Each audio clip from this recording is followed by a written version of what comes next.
Hello everybody, this is the Ship Modelers Library. Today I will show you a book about wooden ship building and the interpretation of shipwrecks by Richard Steffi.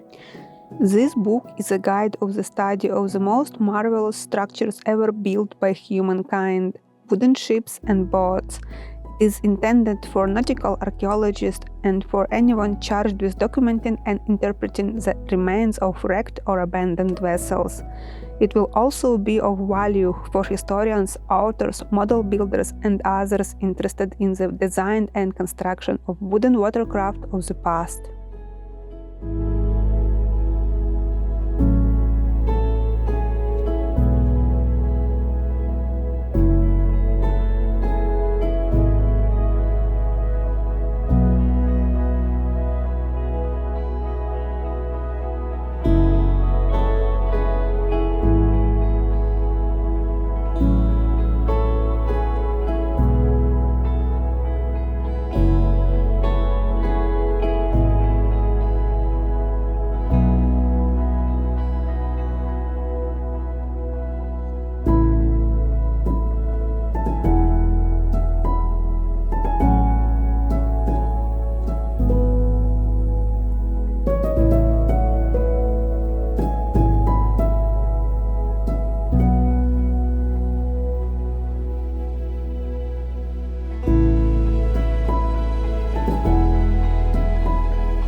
Thank you for watching.